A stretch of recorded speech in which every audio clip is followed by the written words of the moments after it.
오늘 고난의 번지수 찾기라는 제목으로 하나님의 은혜를 같이 나누겠습니다. 제가 목회를 하다 보면요, 성도들의 여러 가지 고난의 현장을 보곤 합니다. 성도들이라고 해도 고난이 없는 게 아닙니다. 세상 사람들처럼 오랜 질병으로 고생하기도 합니다. 때로는 큰 사고가 나기도 하고요, 또 가난으로 고통당하기도 하고 계속되는 실패로 고통받는 것을 보기도 합니다. 그럴 때 우리는 참 당황스럽습니다. 도대체 왜 이런 일이 일어납니까? 이런 말이 자연스럽게 나오죠. 때로는 하나님께 의심하는 마음도 듭니다. 하나님, 전능하신 주님, 사랑 많으신 주님 아니십니까? 그런데 왜 이런 재앙을 막아주지 않으십니까? 이런 말이 나옵니다.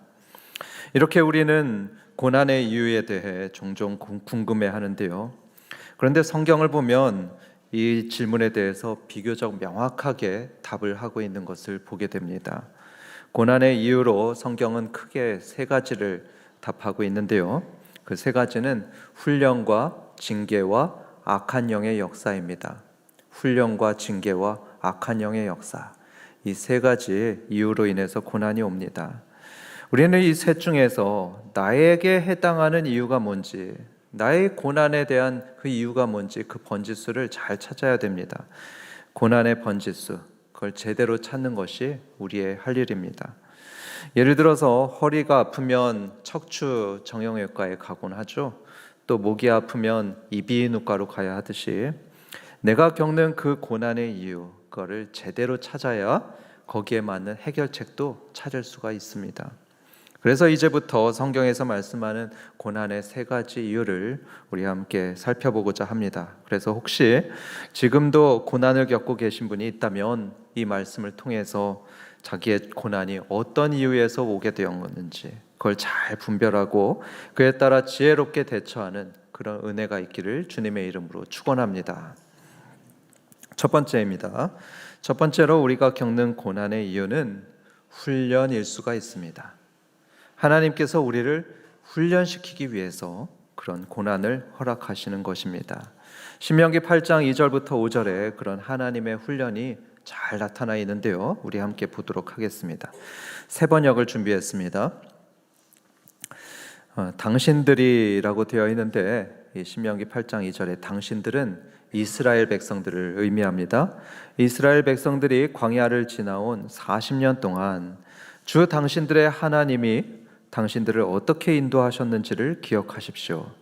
그렇게 오랫동안 40년 동안 당신들을 광야에 머물게 하신 것은 당신들을 단련시키고 시험하셔서 당신들이 하나님의 계명을 지키는지 안 지키는지 당신들의 마음속을 알아보려는 것이었습니다. 주님께서 당신들을 낮추시고 굶기시다가 당신들도 알지 못하고 당신들의 조상도 알지 못하는 만나를 먹이셨는데 이것은 사람이 먹는 것으로만 사는 것이 아니라 주님의 입에서 나오는 모든 말씀으로 산다는 것을 당신들에게 알려주시려는 것이었습니다. 지난 40년 동안 당신들의 몸에 걸친 옷이 헤어진 일이 없고 발이 부르튼 일도 없었습니다. 자, 이제 중요한 겁니다. 당신들은 사람이 자기 자녀를 훈련시키듯이 주 당신들의 하나님도 당신들을 훈련시키신다는 것을 마음속에 새겨두십시오. 마음속에 새기랍니다. 그 다음에 8장 16절 광야에서는 당신들의 조상도 알지 못하던 만나를 당신들에게 먹이셨습니다. 이것이 다 당신들을 단련시키고 시험하셔서 나중에 당신들이 못되게 한다고요? 잘되게 하시려는 것이었습니다. 제가 이 말씀을 볼 때마다 저희 초등학교 때가 생각이 납니다. 제가 초등학생 때 부모님은요, 제가 수학을 잘하게 하려고 문제를 참 많이 풀게 하셨습니다. 문제를 굉장히 많이 풀게 하셨죠. 심지어 어떻게 했냐면요, 어머님은 제가 문제집을 다 풀게 되면 지우개로 답을 다 지우셨습니다. 놀라지도 않으시네요. 네.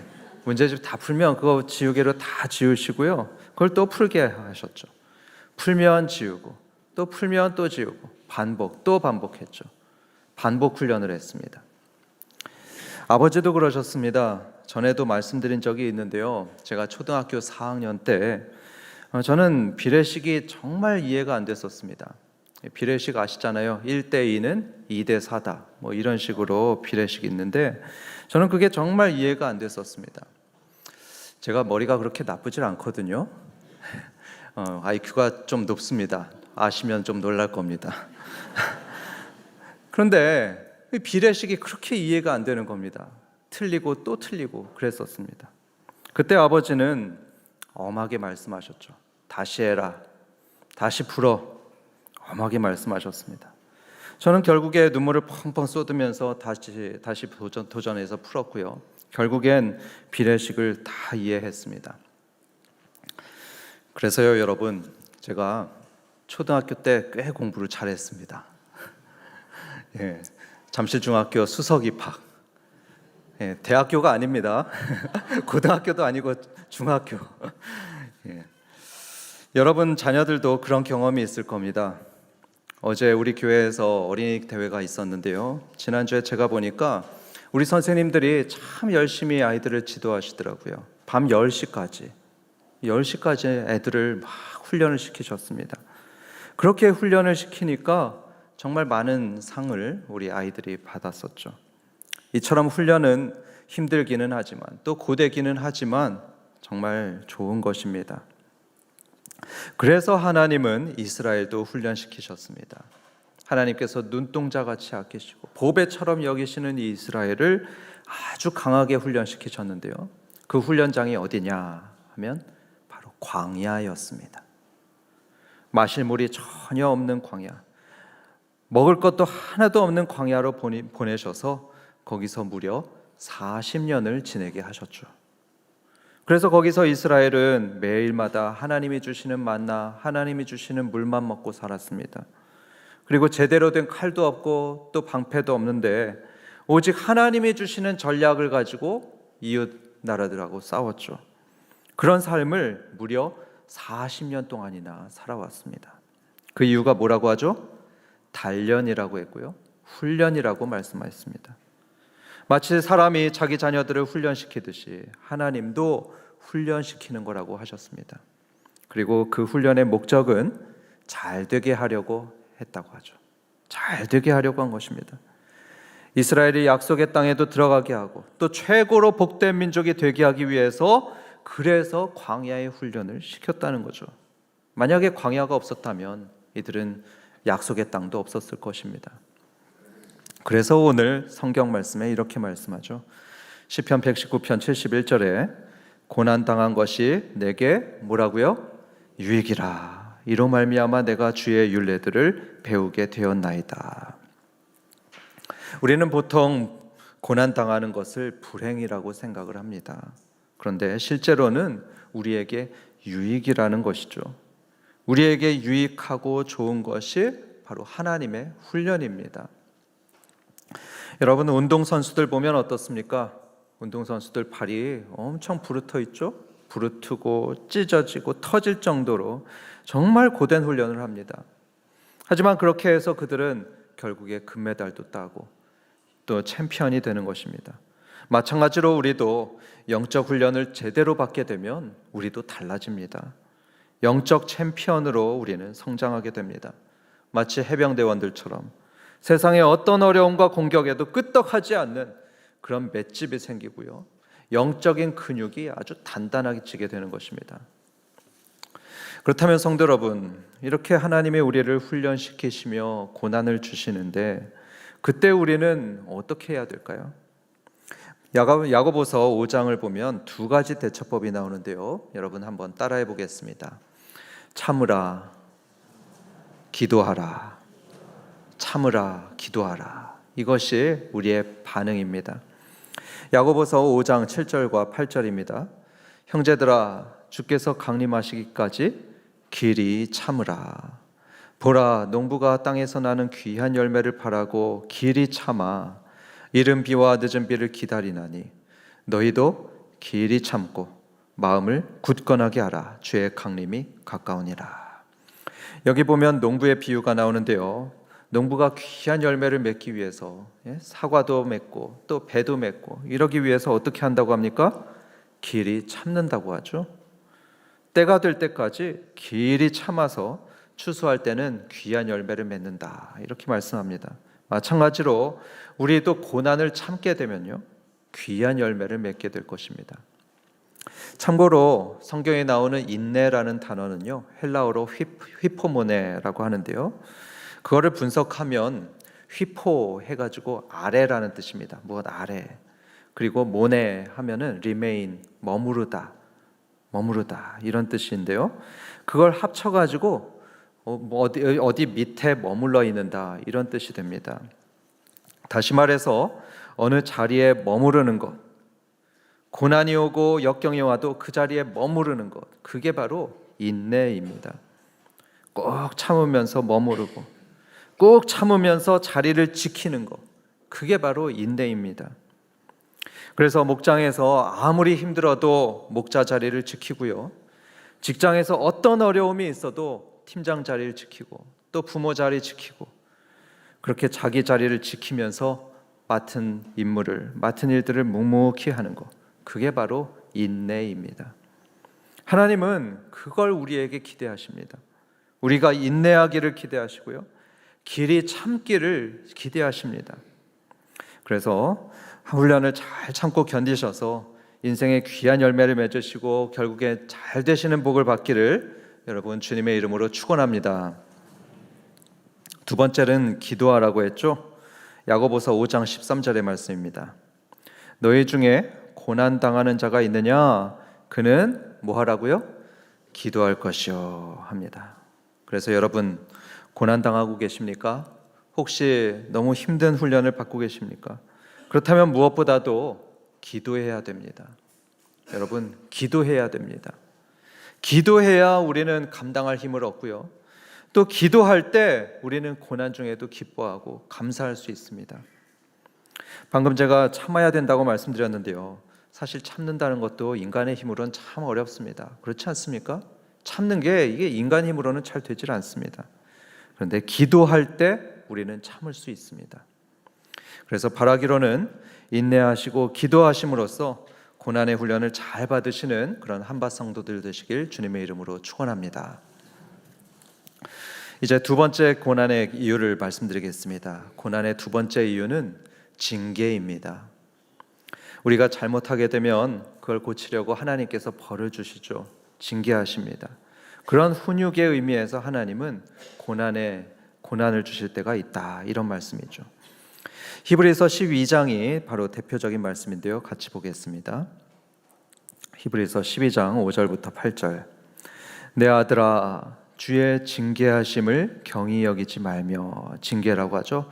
그에게 뭘 받는다고요? 꾸지람을 받을 때에 낙심하지 말라. 주께서 그 사랑하시는 자를 징계하시고 그가 받아들이시는 아들마다 채찍질 하심이라 하였으니 너희가 참음은 징계를 받기 위함이라. 하나님의 아들과 같이 너희를 대우하시나니 어찌 아버지가 징계하지 않는 아들이 있으리요. 징계는 다 받는 것이거늘 다 받는답니다. 너희에게 없으면 뭐라고요? 사생자요 친아들이 아니니라. 여러분, 한마디로 뭡니까? 우리가 죄를 짓게 되면은 하나님으로부터 징계를 받는다는 말씀입니다. 그래서 때로는 히스기야처럼 병이 들기도 하고요, 때로는 이스라엘이 그랬듯이 전쟁에서 지기도 하고 실패하기도 합니다. 그런데 여러분, 만약에 우리가 심각한 죄를 지었는데도 아무 일도 일어나지 않는다고 해보십시오. 죄를 지었는데도 아무 일도 일어나지 않고 평안하기만 하고 모든 일이 술술술 잘 풀린다? 그럼 그거 무슨 의미일까요? 오늘 이 히브리서 12장 말씀에 따르면 그런 사람은 사생아라고 합니다. 친아들이 아니라고 합니다. 하나님의 자녀가 아닌 것입니다. 교회는 다니고 있지만 천국 백성이 아닌 것입니다. 참 무서운 일입니다.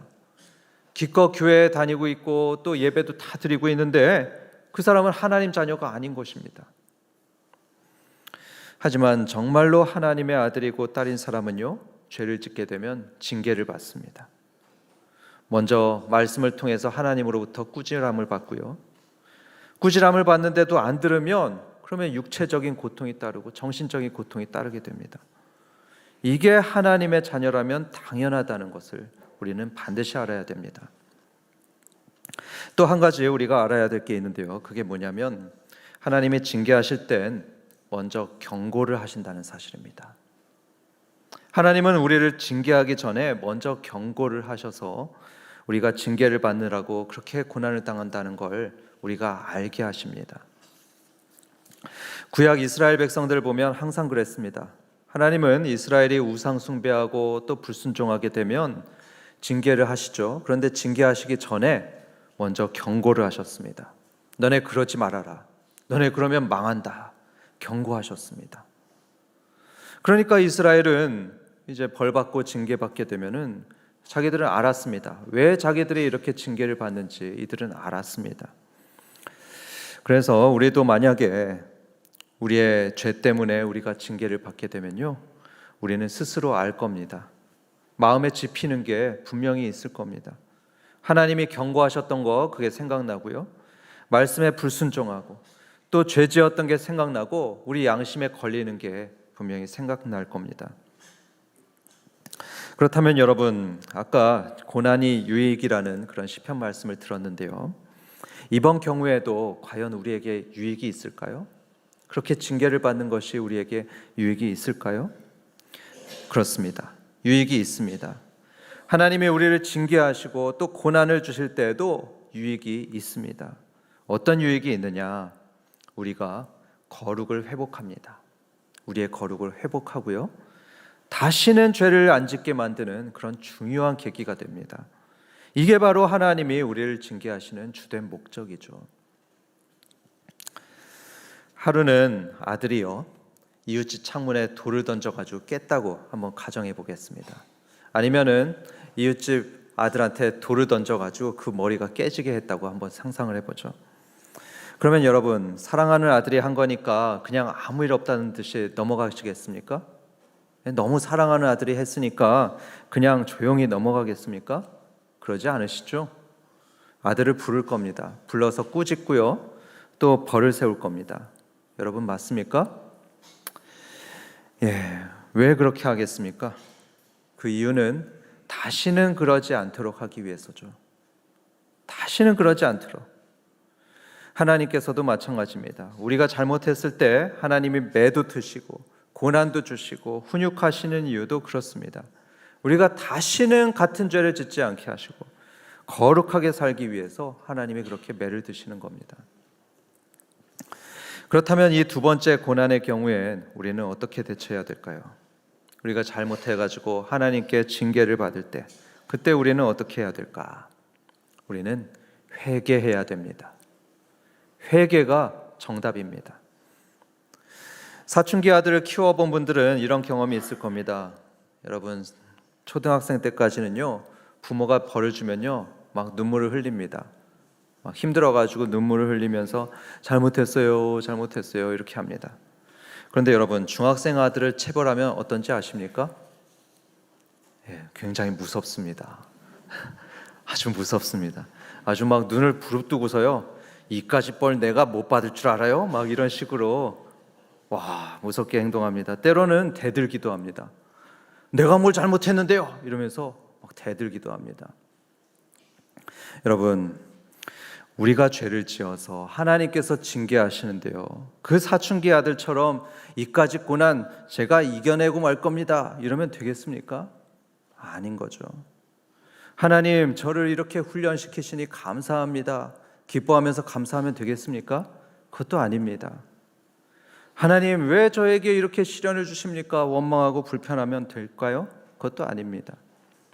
자기가 잘못하고 자기가 죄를 지어서 하나님 징계하시는데 그런 식으로 반응하면 안 되는 것입니다. 한 신앙서적을 봤는데요, 거기에 이런 얘기가 있습니다. 우리 교회 아닙니다. 자기가 문란한 생활을 했는데요, 성적으로 아주 문란한 생활을 하다가 그러다 성병에 걸렸습니다. 그리고 이혼까지 하게 되었습니다. 그런데 이 사람이 이렇게 기도했답니다. 하나님, 왜 우리 가정을 이렇게 파탄나게 합니까? 왜 저의 병을 고치지 않으십니까? 여러분, 이게 맞는 말입니까? 아니죠. 자기가 잘못해서 그렇게 고난이 오고 고통이 왔는데 그거 하나님 탓하면 안 됩니다. 문제의 원인은 하나님이 아니고요, 바로 우리 자신인 거죠. 그래서 이럴 때 정답은 회개입니다. 잘못했다고 하나님 앞에 납작 엎드려서 회개해야 됩니다. 구체적으로 자기의 죄를 고백해야 됩니다. 그러면 하나님은 어떻게 하실까요? 우리 부모님과 같아서요, 자녀가 자기 잘못을 고백하고 회개하면 어떻게 합니까? 부모님 마음이 눈 녹듯이 다 녹죠. 용서해 줍니다. 마찬가지로 우리가 진정으로 회개하면 하나님의 긍휼이 임합니다. 우리를 용서하시고요, 그 모든 환난과 고난에서 우리가 빠져나오게 하십니다. 끝으로 성경은 우리가 겪는 고난과 고통, 그게 악한 영들 때문에 일어날 수 있다, 이렇게도 말씀하십니다. 악한 영들의 역사가 있다. 저는 지난주에 이런 얘기를 들었습니다. 이것도 우리 교회 아닙니다. 사이 좋은 부부가 있었습니다. 아주 정다운 부부가 있었는데요, 그 중에 한 명이 예수님을 믿고 교회를 가기 시작했는데, 그러니까 다른 배우자가 갑자기 변하게 되었다는 겁니다. 아주 돌변해서 신앙 얘기만 하면 그렇게 싫어하고요, 교회 가지 말라고 하면서 온갖 방법을 동원해가지고 막 핍박을 하는 겁니다. 본래 다정했던 부부였는데 그렇게 이상하게 변했다는 거죠. 또 별 잘못도 없는데 예수 믿는 며느리라고 그렇게 박해하는 시부모도 있죠. 아마 이런 사례를 여러분들도 한두 번쯤 들어봤을 겁니다. 이런 고통은 왜 올까요? 에베소서 6장 12절에 그것이 나와 있습니다. 에베소서 6장 12절입니다. 우리의 씨름은 혈과 육을 상대하는 것이 아니요 통치자들과 권세들과 이 어둠의 세상 주관자들과 하늘에 있는 악의 영들을 상대함이라 합니다. 여기서 씨름이라는 단어가 나오는데요, 이 씨름은 싸움을 의미합니다. 여러분 머릿속에 백병전 같은 싸움, 그런 전쟁을 상상하시면 됩니다. 참 힘든 싸움이죠. 고통스러운 전쟁입니다. 그런데 이게 누구를 상대로 하는 싸움이고 전쟁이냐 하면, 이 겉으로 보이는 그런 배우자 또 시부모가 아니란 얘기입니다. 혈과 육을 상대하는 것이 아니오라고 했죠. 대신 영적인 존재하고 싸우는 것입니다. 이 어둠의 세상 주관자들과 하늘에 있는 악한 영들을 상대함이라 했죠. 한마 성도 여러분, 우리의 보이는 게요 다가 아닙니다. 보이는 게 다가 아닙니다. 보이지 않는 영적인 세계가 분명히 있다고 성경은 말씀합니다. 하나님도 계시지만요, 하나님을 대적하는 마귀 그리고 귀신들, 그것들이 있고요, 그 악한 영들이 사람들을 부추겨서 죄짓게 만들고 사람들에게 고통을 심어줍니다. 일례로 2000년 전에 스승 예수님을 팔아서 죽음에 넘겼던 그런 가룟 유다가 있죠. 이 가룟 유다가 왜 그랬을까요? 성경은 기록합니다. 그 속에 사탄이 들어갔기 때문이라고 합니다. 그 가룟 유다 속에 사탄이 들어갔습니다. 또 아무 잘못 없이 그저 충성스럽기만 했던 다윗, 그를 사울 왕이 그렇게 핍박하며 죽이려고 했습니다. 왜 그랬을까요? 사울 왕 속에 악령이 들어갔다고 했습니다. 지금도 그렇습니다. 지금도 길에서 아무 이유 없이 사람들을 죽이는 그런 묻지마 살인자, 그 속에 분명히 악령이 있을 겁니다. 수천만 명을 기아로 몰아넣고 전쟁터로 몰아넣는 그 북한 김정은, 그 배후에도 어둠의 영이 있을 거고요, 어쩌면 여러분 직장에서 아주 고의적으로 괴롭히는 그런 사람의 배후에도 어둠의 영이 역사할 수 있습니다. 심지어 여러분 놀라지 마십시오. 이 교회에도 악한 영이 역사하곤 합니다. 여러분, 악한 영들이 제일 원하는 건요, 대한민국을 무너뜨리는 게 아닙니다. 저 삼성을 무너뜨리는 게 악한 영들의 목적이 아닙니다.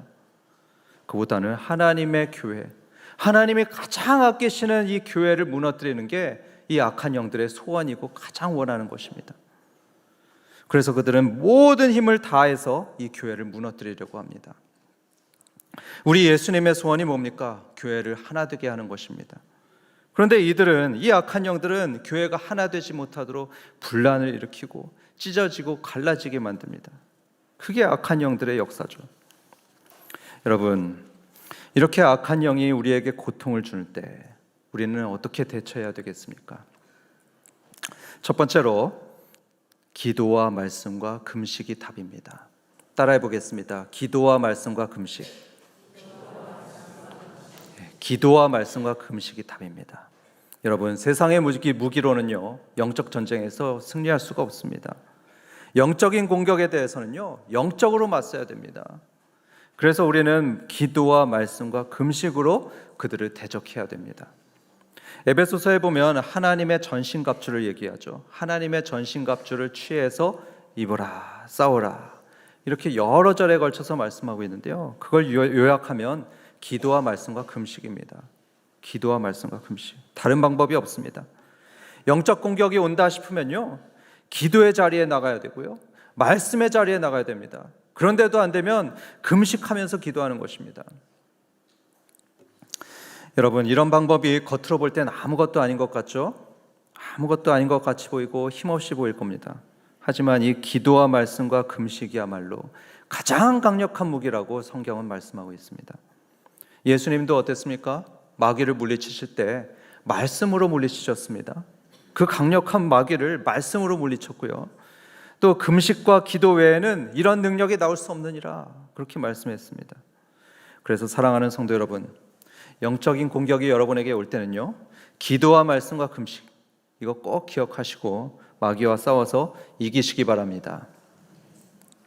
다음의 방법은요, 선으로 악을 이기는 것입니다. 선으로 악을 이긴다. 로마서 12장 21절입니다. 같이 읽을까요? 악에게 지지 말고 선으로 악을 이기라. 여러분, 하나님은요, 우리가 악에게 지는 것을 절대 원하지 않으십니다. 우리가 악에게 이기길 원하십니다. 그런데 어떻게 이기길 원하시냐 하면요, 선으로 이기길 원하십니다. 사랑으로 이기길 원하시고요, 용서로 악을 이기는 것, 그게 바로 하나님이 원하시는 것입니다. 야, 그게 가능합니까? 그럼요, 가능합니다. 어렵긴 하지만 가능한 것입니다. 예수님께서도 그렇게 이기셨죠. 예수님은 수십만의 십자군을 데려와 가지고 이기시지 않았습니다. 군대로 이기려고 하시지 않았습니다. 대신 십자가로 이기려고 하셨습니다. 십자가의 희생, 십자가의 사랑으로 예수님은 악을 이기셨습니다. 예수님만 아니고 예수님의 제자였던 베드로, 스데반, 이 사람들도 다 그렇게 이겼습니다. 우리나라 손양원 목사님도 그랬죠. 손양원 목사님도 원수를 용서하면서, 원수를 사랑하면서, 그러면서 원수를 이기셨습니다. 이런 말에 세상은 결코 동의하지 않습니다. 그렇죠? 세상은 이런 말을 듣질 않습니다. 세상은 악에 대해서는 악으로 심판해야 된다고, 악으로 응징해야 된다고 말합니다. 하지만 그 결과가 뭡니까? 결코 평화가 아닙니다. 거기에는 평화가 없습니다. 악으로 악을 이기려고 하면요, 보복의 악순환에 빠집니다. 보복의 악순환입니다. 이스라엘하고 팔레스타인 보십시오. 여기서 한 발을 쏘면 저기서 두 발 쏘죠. 그럼 또 가만히 있습니까? 또 세 발 쏘고, 보복의 악순환입니다. 끊임없이 전쟁이 계속됩니다. 진짜 예수님의 제자는요, 절대 그렇게 하지 않습니다. 선으로 악을 이깁니다. 악한 말로 공격받을 땐 축복의 말로 응대합니다. 하나를 손해보면요, 하나를 더 주면서 친구로 삼습니다. 우리 한바 성도들은 선으로 악을 이기는 그런 참된 예수님의 제자가 되시길 주님의 이름으로 축원합니다. 결론을 맺겠습니다.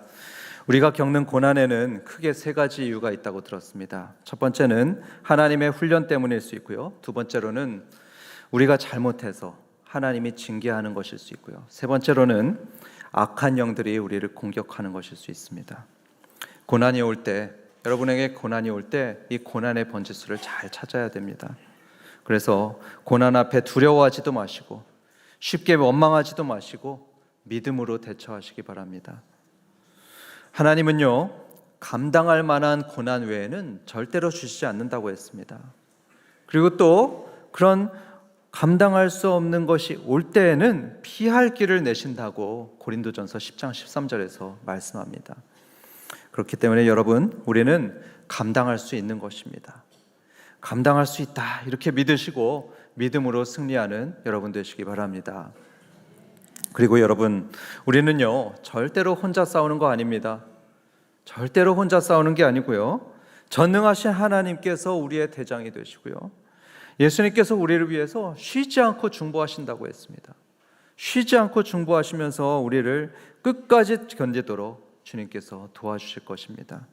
이 믿음 가지시고 이번 한 주간도 승리하는 성도들 되시길 주님의 이름으로 축원합니다.